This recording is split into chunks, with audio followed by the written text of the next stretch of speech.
Good morning, students. I welcome you all in online chemistry classes. So today we are going to cover some topics of chemical kinetics. In this class, we will discuss integrated rate equations for different order reactions. First of all, we will derive integrated rate equation for zero order reaction, then first order reaction, then second order reaction. Okay, so let me start with integrated rate equation for zero order reaction. Actually, why we need integrated rate equation? Integrated rate equation is needed to exactly correlate the values of rate constant at different temperature concentrations. Relation between temperature concentration and rate constant को exactly verify करने के लिए. For example जो rate equation होती है D A by D T is equals to K into A to the power N होती है. This is rate equation. Okay, this is rate equation. So in this rate equation, the exact correlation between exact time and exact concentration of reactant cannot be exactly justified. तो उसको सीधे सीधे आप justify नहीं कर सकते कि इतने टाइम पे कंसंट्रेशन क्या थी, इतने टाइम पे कंसंट्रेशन क्या हो जाएगी, इतने टाइम पे रेट कांस्टेंट क्या था, इतने कंसंट्रेशन पे रेट कांस्टेंट. तो इनका कोरिलेशन नहीं बन पाता. तो कोरिलेशन बनाने के लिए हम इसकी integrated rate equation, this is differential equation, ये डिफरेंशियल इक्वेशंस हैं. तो इन डिफरेंशियल इक्वेशंस को इंटीग्रेट करके हम इसकी क्या बनाएंगे, इंटीग्रेटेड रेट इक्वेशन बनाएंगे. मतलब इन इक्वेशंस को हम इंटीग्रेट करेंगे. ठीक है, तो इंटीग्रेट करने के बाद जो इक्वेशन बन जाएगी वो क्या होगी, इंटीग्रेटेड रेट इक्वेशन. तो एग्जैक्ट गिवन टाइम पे गिवन कंसंट्रेशन का रिलेशन हमारा निकल आएगा. यहाँ पे गिवन टाइम पे गिवन कंसंट्रेशन का रिलेशन नहीं निकल पाएगा. ठीक है, क्योंकि यहाँ टाइम डिफरेंस है, कंसंट्रेशन डिफरेंस है. तो टाइम डिफरेंस की जब बात होगी तो गिवन टाइम की बात नहीं हो पाएगी. ठीक है, तो अब मैं बात करता हूं आपको इंटीग्रेटेड रेट इक्वेशन की. तो integrated rate equation for zero order reaction.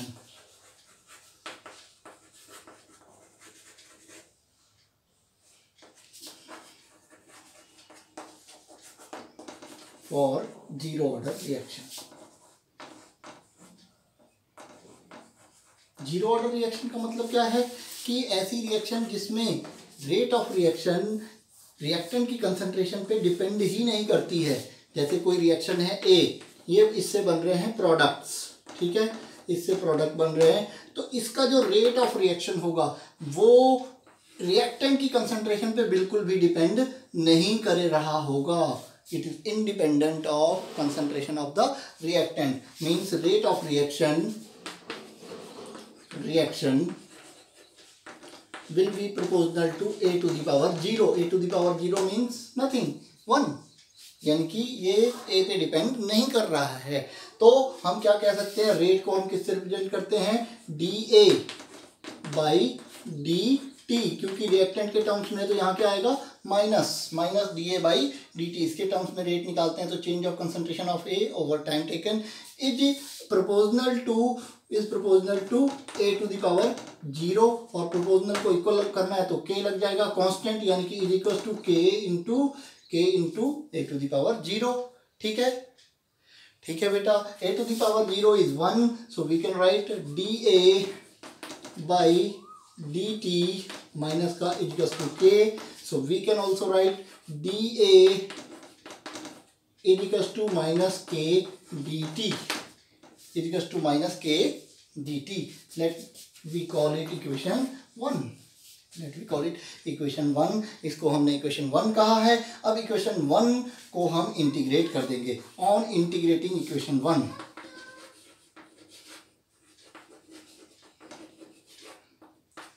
equation 1 को इंटीग्रेट करें. Integration of dA is equals to minus बाहर आ जाएगा, के बाहर आ जाएगा, इंटीग्रेशन ऑफ dt, क्योंकि कांस्टेंट का इंटीग्रेशन होगा नहीं. तो dA डिफरेंशियल इंटीग्रेशन कैंसिल, तो इसका dA का इंटीग्रेशन क्या हो जाएगा, a.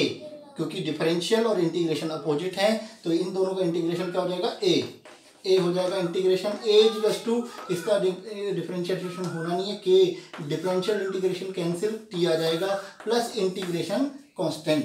कभी भी आप इंटीग्रेशन करते हैं तो इक्वेशन में आप क्या ऐड करते हैं, इंटीग्रेशन कांस्टेंट, ठीक है, इंटीग्रेशन कांस्टेंट ऐड कर देते हैं और इंटीग्रेशन कांस्टेंट की वैल्यू इनिशियल कंडीशन से कैलकुलेट करते हैं। किससे कैलकुलेट करते हैं बेटा? इनिशियल कंडीशन से। अगर हम मान लें at time T equals to 0 हो, जब टाइम टी इक्वल्स टू 0 हो तो कंसंट्रेशन ऑफ द रिएक्टेंट, ये ए जो थी ये concentration of reactant time T पर थी, किसी गिवन टाइम टी पर थी, किसी गिवन टाइम टी पर थी ये कंसंट्रेशन। तो स्टार्टिंग में ये जो कंसंट्रेशन होगी ए जो होगी will be equal to A not. A not means initial concentration, A not means at time T equal to 0 concentration A will become A not, ठीक है। तो इनिशियल कंसंट्रेशन, इनकी वैल्यूज पुट कर दें, इनकी वैल्यूज पुट कर दें तो जो है इनकी वैल्यूज पुट कर दें, तो इनकी वैल्यूज पुट कर दें यानी कि टी की जगह 0 रख दें और ए की जगह ए नॉट रख दें तो क्या आएगा देखिए। तो ए की जगह तो हो जाएगा ए not equal to minus K T है तो के टी इंटू 0 प्लस आई, तो ये पूरा टर्म हो गया 0 0 इंटू के 0। तो आई इक्वल टू क्या आया? आई इक्वल टू आया ए नॉट, आई इक्वल टू आया ए नॉट, ठीक है। तो ए नॉट जो है, ए नॉट यहाँ अंदर लेंगे, ए नॉट आया तो I equal to A not. अब देखें ए नॉट की वैल्यू यानी कि आई की वैल्यू इक्वेशन 2 में लगा दें, आई की वैल्यू किसमें लगा दें? इक्वेशन 2 में। तो A is equal to as concentration of reactant at time T, as concentration of reactant at time T, A is equal to minus K T plus A not, या इसको इधर ले लें, इसको इधर ले लें तो के टी इधर आएगा प्लस का हो जाएगा is equal to A not minus A, A not minus A, ये इधर आएगा तो ये ए माइनस का हो जाएगा, ये प्लस का ही है, के टी इधर आ गया तो ये प्लस का हो गया।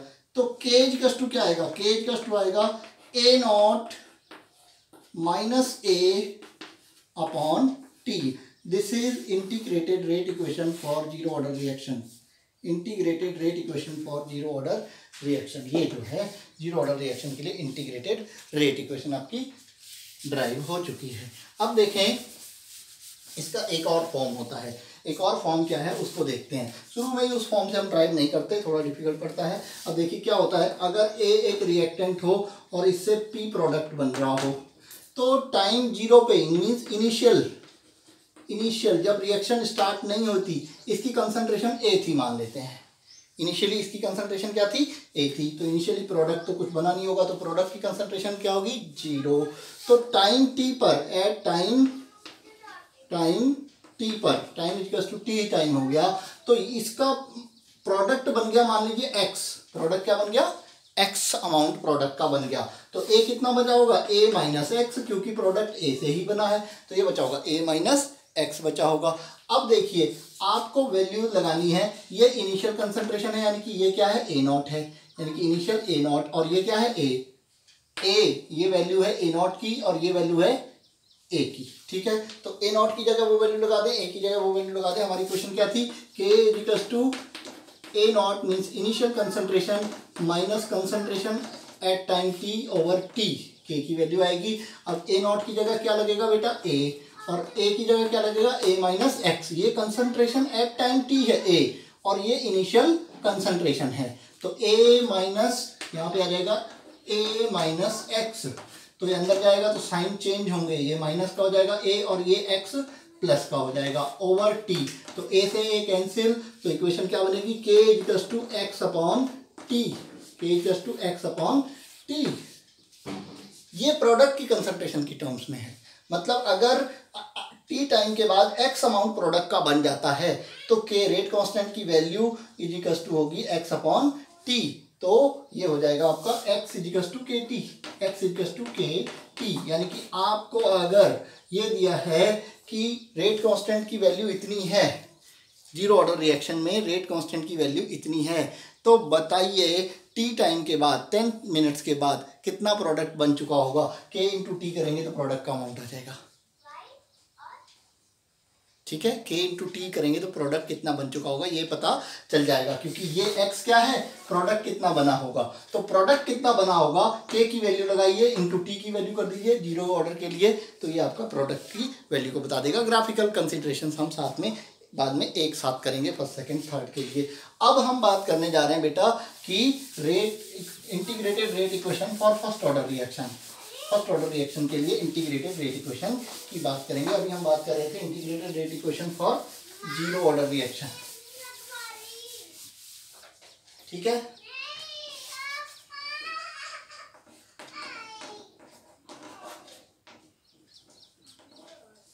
फर्स्ट ऑर्डर रिएक्शन, तो ये फर्स्ट ऑर्डर रिएक्शन है, ए टू प्रोडक्ट, पी मतलब प्रोडक्ट, ठीक है।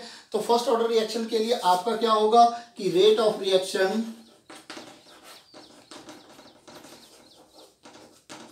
Will be proportional to concentration of A to the power 1। First order है ना, ए की एक पावर पे डिपेंड करेगा, जीरो ऑर्डर था ए की जीरो पावर पे डिपेंड कर रहा था, यहाँ 1 हो जाएगा। तो रेट ऑफ रिएक्शन को आप कैसे दिखाते हैं, रेट ऑफ रिएक्शन को दिखाते हैं minus D A by D T. इसके टर्म्स में कंसंट्रेशन रिएक्टेंट के टर्म्स में हम रेट निकालते हैं, नेगेटिव होता है, इक्वल टू के होगा के इंटू ए। किसी भी इक्वेशन का आप इंटीग्रेटेड रेट इक्वेशन निकाल रहे हैं किसी भी ऑर्डर का, फर्स्ट सेकंड जीरो, तो याद रखें इधर आपको के डी टी लाना होगा। इधर क्या लाना होगा, के डी टी, मतलब ये डी टी उधर ले जाएंगे, हर बार डी टी को उधर ले जाना जरूरी है, तभी इंटीग्रेटेड रेट इक्वेशन आसानी से बनेगी। तो अब यहाँ देखिए, इसको हम माइनस भी उधर ले जाएं तो यहाँ बचेगा डी ए अपॉन ए को इधर ले आए हम, ए को नीचे ले आए, ए इधर और डी टी उधर, minus K D T. Let we call it equation 1, let we call it equation 1। ये आपकी इक्वेशन 1 हो गई। अब इक्वेशन 1 इसको इंटीग्रेट कर दें, ऑन इंटीग्रेशन कर दें इस इक्वेशन का। तो इस इक्वेशन का इंटीग्रेशन करेंगे तो integration of this, integration of D A over A is equal to minus K का इंटीग्रेशन होगा नहीं, इंटीग्रेशन ऑफ डी टी। बहुत आसान है, देखिए एक फॉर्मूला ये मैथमेटिकल है कि D X, integration D X over X is equal to L N X, integration of D X over X is equal to L N X, ठीक है। एल एन एक्स यानी कि नेचुरल लॉग ऑफ एक्स। यहाँ क्या है, D A over ए, तो इसका integration क्या आएगा, एल एन ए, मतलब इसका इंटीग्रेशन आएगा L N concentration of natural log of A, L N A मतलब natural log of A is equal to K का इंटीग्रेशन होगा नहीं, के और डी टी यानी कि इंटीग्रेशन डिफरेंशिएशन कैंसिल, ये हो जाएगा टी प्लस आई, आई हर बार आएगा इंटीग्रेशन कांस्टेंट। फिर आई की वैल्यू फिर से इनिशियल कंडीशन लगाएंगे, सेम वे है, इनिशियल कंडीशन लगाएंगे, मतलब at T equal to 0, A equal to क्या आ जाएगा, ए इक्वल टू हो जाएगा ए नॉट, यानी कि जब समय 0 था, इनिशियल कंसंट्रेशन जो कंसंट्रेशन थी वो कितनी होगी, इनिशियल कंसंट्रेशन होगी। तो अब हम ए की जगह ए नॉट लिख दें, टी की जगह 0 लिख दें, तो क्या बनेगा, L N A not is equal to minus K into 0 plus I. तो ये 0 हो गया, आई इक्वल टू क्या आया, आई इज इक्वल टू बचा आई बराबर एल एन ए नॉट। तो एल एन ए नॉट की वैल्यू आप इस इक्वेशन 2 में प्लेस कर दें, यानी कि ये आई की वैल्यू वहाँ पे लिख सकते हैं, यानी कि L N A equal to minus K T plus I की जगह क्या आ जाएगा, एल एन ए नॉट, ठीक है। तो ये हम प्लेस कर दें, L N A is equal to minus K T plus L N A not, क्या जाएगा, अब के टी इधर ले जाएं और ए एल एन ए उधर ले जाएं, तो के टी प्लस हो जाएगा K T is equal to L N A not minus L N A not minus L N A, log A यानी कि L N natural log A minus natural log B is equal to होता है log A upon B, यानी कि log A not upon minus A is equal to हो जाएगा ए not upon ए। तो ये हो जाएगा K T is equal to L N A not upon A, L N A not upon A, ठीक है। तो अब इक्वेशन क्या बनेगी, K is equal to, integrated equation में आपको के इज इक्वल टू लाना होगा 1 upon T L N A not upon A. ये आपकी इंटीग्रेटेड रेट इक्वेशन है फॉर फर्स्ट ऑर्डर रिएक्शन। लेकिन ये एल एन जो नेचुरल लॉग होता है ये नॉर्मली सॉल्व नहीं कर सकते आप, क्योंकि आपके पास गिवन रहती है 10 बेस लॉग। तो नेचुरल लॉग ln को log 10 में कन्वर्ट करने के लिए आप यहाँ क्या करते हैं, 2.303 से मल्टीप्लाई कर देंगे। 2.303 से जब मल्टीप्लाई कर देंगे तो ये जो ln है ये किस में कन्वर्ट हो जाएगा, लॉग में कन्वर्ट हो जाएगा। यानी कि आपकी इक्वेशन क्या बनेगी, k equals to 2.303 upon t log 10, this will become log 10 a not upon a. This is the final equation to be used in numericals. Final equation to be used in numericals, that is integrated rate equation for first order reaction. This you have to drive in exams also. Exam में first order सबसे ज़्यादा important है, पूछी जाती है, ठीक है। Second order और जीरो ऑर्डर इतनी जल्दी से नहीं पूछी जाती हैं। सेकंड ऑर्डर थोड़ी सी इससे ज़्यादा डिफिकल्ट है और जीरो ऑर्डर बहुत ज़्यादा आसान है, इसलिए ये पूछी जाती है ज़्यादा, ठीक है। तो आप ये ध्यान रखेंगे। अब इसमें दूसरी कंडीशन लगाते हैं, क्या, प्रोडक्ट के टर्म्स में अगर दिया हो कि कितना प्रोडक्ट बन रहा है, तो आपका ए रिएक्शन है और इससे बन रहा है प्रोडक्ट पी बन रहा है मान लीजिए। तो अब इसकी इनिशियल कंसंट्रेशन क्या थी, ए थी, at time T equals to 0। अब टाइम टी हो गया, टाइम क्या हो गया, 0 टी हो गया, टाइम इक्वल्स टू टी हो गया। तो कुछ वैल्यू हो गई टाइम की, टाइम टी पर इसकी अमाउंट x बन गए, तो और ये बचेगा कितना, a माइनस एक्स बनेगा, ठीक है। तो ये जो हो गया ये हो गया a नॉट और ये हो गया आपका a। तो a नॉट की जगह हम a नॉट की वैल्यू लगा दें, a नॉट की जगह हम a नॉट की वैल्यू लगा दें और a की जगह a की वैल्यू लगा दें, तो क्या आ जाएगा, k इक्वल्स टू 2.30। आपकी बुक्स में इसी टर्म्स में किया हुआ शुरू से मिलेगा, वो डिफिकल्ट होता है, ठीक है, ये आसान होता है, फिर फाइनली उसको हम चेंज कर लेते हैं। तो इसलिए मैं ये मेथड आपको बता रहा हूँ, log 10 ऊपर a नॉट है, a नॉट क्या है, a नॉट क्या है, a, और नीचे a है तो क्या है, a माइनस एक्स। और first order reaction k equals to 2.303 by t log 10 a upon a minus x.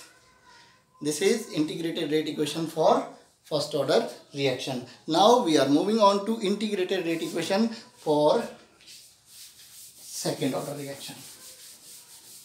When only one reactant is used, यही हम कंडीशन देखेंगे, ओनली वन रिएक्टेंट के लिए। तो सेकेंड ऑर्डर रिएक्शन के लिए ए टू प्रोडक्ट, ठीक है, कोई रिएक्शन है ए टू प्रोडक्ट और ये सेकेंड ऑर्डर है मान लेते हैं। और अगर सेकेंड ऑर्डर होगी तो इसका रेट यानी कि D A by D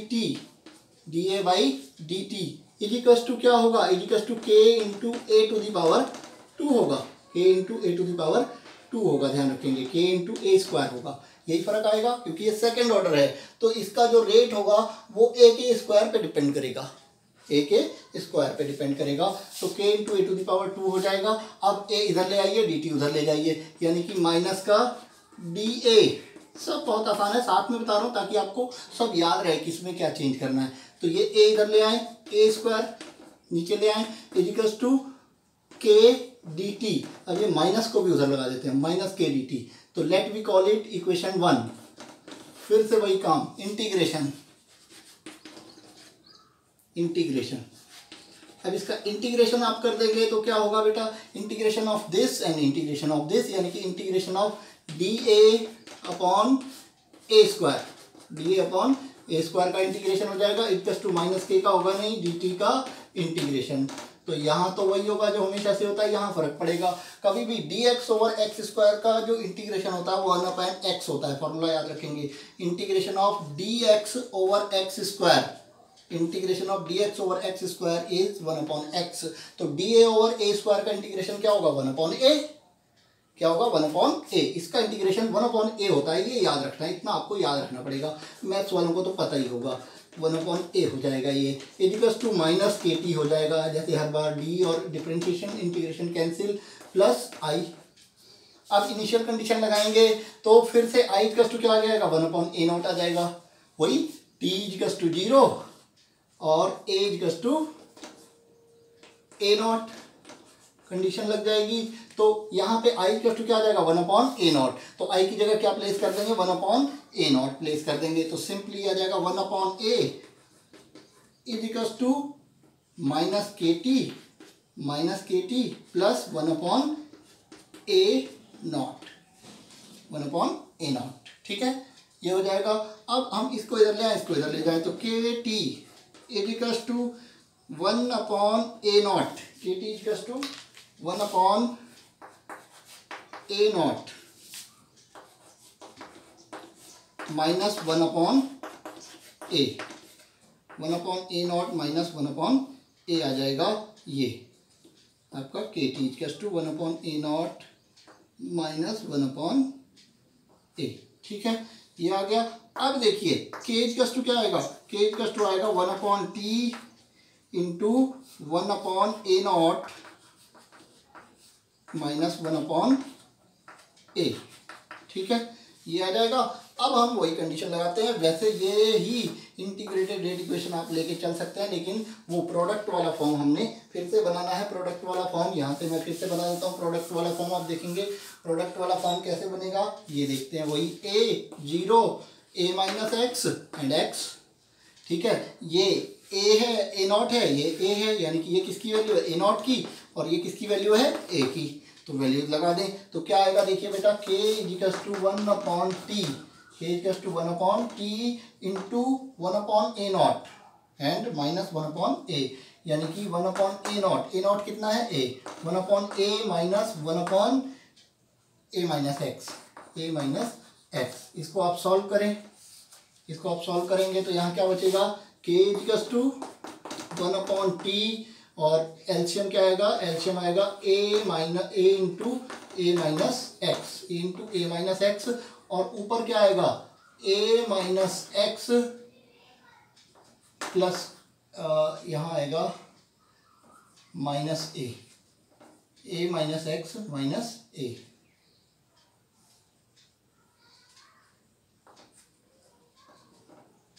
cancel, A minus x minus A, तो ये A कैंसिल हो जाएंगे, A कैंसिल हो जाएंगे, तो बचेगा x upon A minus x, x upon A minus x बचेगा। ये आपका रिमेनिंग रह जाएगा A माइनस एक्स, हाँ यहाँ पे बचेगा माइनस एक्स। तो ये इंटीग्रेटेड रेट इक्वेशन क्या आएगी, 1/T into x upon A into A minus x, ये A कैंसिल हो जाएंगे, ये आपका फाइनल इक्वेशन बन जाएगी, इंटीग्रेटेड रेट इक्वेशन फॉर आपकी first second order reaction. Thank you.